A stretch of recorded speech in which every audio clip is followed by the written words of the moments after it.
El conflicto en el Medio Oriente continúa y ahora Israel lanzó nuevos bombardeos contra bases de Hezbollah, ahora en la capital del Líbano durante la jornada de este jueves, donde fueron alrededor de 11 los ataques de la aviación israelí lanzó contra los suburbios de Beirut. Situación que vamos a abordar con el profesor de Historia, especialista en Relaciones Internacionales de la Pontificia Universidad Católica de Valparaíso, Eduardo Araya, quien ya está ahí conectado con nosotros en Hora de Noticias. Bienvenido, Eduardo, muchas gracias por conectarte. ¿Qué tal, Camila? Gracias a ustedes por esta invitación. Muchas gracias. Explicar qué está pasando ahora en el Medio Oriente. Esta jornada, sabemos que hubo un nuevo bombardeo ahora de la parte de Israel. Sí. Bueno, habría que poner esto un poquito en contexto. Hace casi un año, el 7 de octubre, hubo un ataque terrorista masivo de la milicia Hamas en la Franja de Gaza en territorio israelí.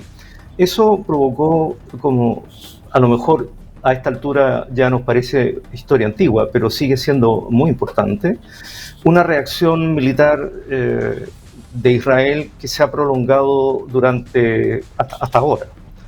Ahora, el conflicto del Líbano o mejor dicho, la reactivación del conflicto del Líbano tiene que ver con, podríamos decir, el apoyo de la milicia Hezbollah en favor de Hamas, de la milicia de Hamas, porque ambos grupos, aunque tienen diferencias religiosas, Hamas es suní, Hezbollah son chiitas del Líbano, son, podríamos decir, intermediarios de los intereses político-militares de Irán.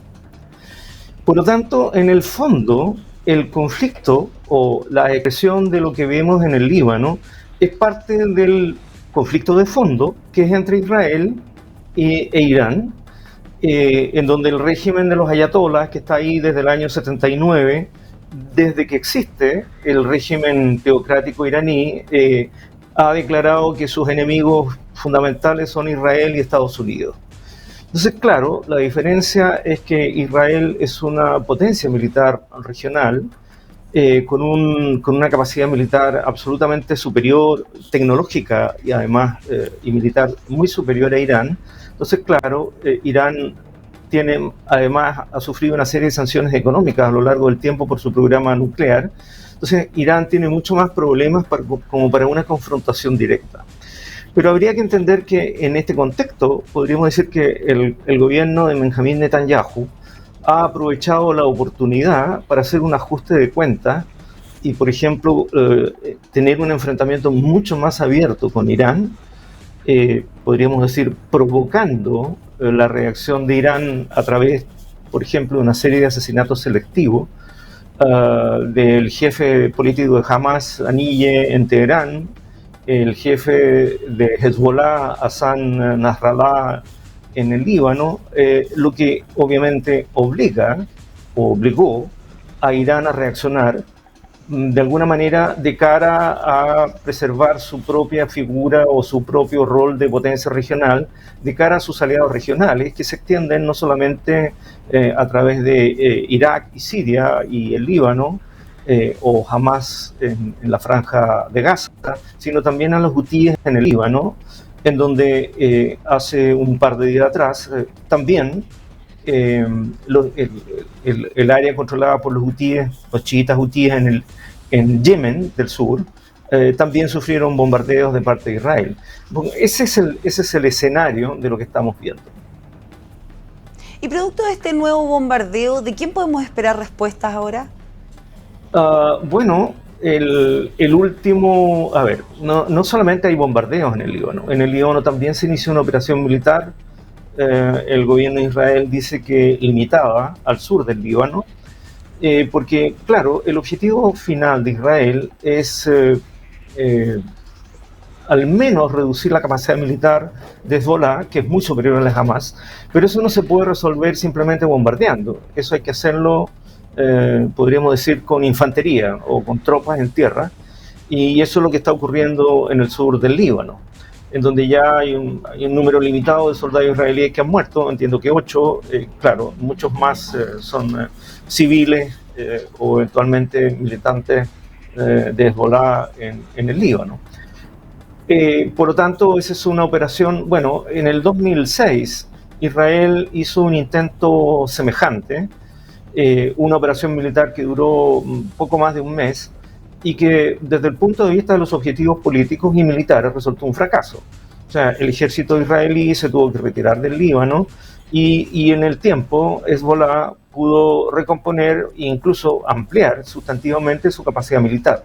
Por lo tanto, no está claro en absoluto que el gobierno de Israel pueda resolver sus objetivos políticos por esta vía militar, porque en general uno de los problemas que tiene el gobierno de Netanyahu, por ejemplo, es muy evidente en el caso de Gaza, que respecto de Gaza tiene objetivos militares, pero no tiene objetivos políticos definidos. O sea, la pregunta es, después que terminen de bombardear algún día en la franja de Gaza, la pregunta es, bueno, ¿y ahora qué? ¿Va a seguir gobernando Hamas? ¿Va a haber un gobierno de qué naturaleza por parte de Israel? ¿Va a haber una ocupación indefinida? O sea, nada de eso está definido. Pero además no hay que perder de vista que hasta el 7 de octubre del año pasado, la situación del gobierno de Netanyahu en términos de política interna en Israel era muy precaria. Podríamos decir que la guerra y la prolongación de la guerra le sirve a Netanyahu para mantenerse en el gobierno, porque obviamente la guerra obliga a la cohesión interna de una sociedad como Israel, además, podríamos decir, choqueada por el ataque terrorista del año pasado, a cerrar filas en torno a su propio gobierno. Y durante este jueves también se dio a conocer que Israel declaró como persona non grata al secretario general de la ONU. ¿Esto debido a qué? ¿Qué es lo que significa? ¿Por qué toman esta drástica decisión? Bueno, esto tiene un efecto probablemente más propagandístico, comunicacional. En términos políticos reales no tiene ningún efecto sustantivo, por una razón muy simple, porque el secretario general de las Naciones Unidas en la práctica tiene muy poco poder. Los que tienen poder en las Naciones Unidas son los que se sientan en el Consejo de Seguridad, que tienen derecho a veto. Y entonces, claro, dependiendo de la naturaleza del conflicto, cuando hay una proposición en el Consejo de Seguridad, por ejemplo, que afecta a la guerra de Ucrania, los rusos interponen un veto, y cuando alguna decisión afecta al gobierno de Israel, Estados Unidos interpone un veto. Por lo tanto, en rigor, los únicos que pueden intervenir con algún grado de efectividad es el gobierno de Estados Unidos. Pero el gobierno de Estados Unidos, bueno, no solamente por el peso en la política norteamericana de lo que se llama el lobby israelí, tiene el problema que está a puertas de una elección. Por lo tanto, el presidente Biden, digamos que en algún sentido está atado de manos por la campaña presidencial respecto eventualmente de tomar alguna medida realmente significativa en contra de Israel, como por ejemplo decretar un embargo de armas, ¿no?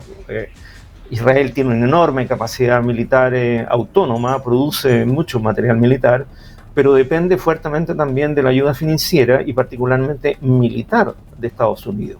Y en base a eso que usted nos dice, ¿qué es lo que debemos esperar ahora?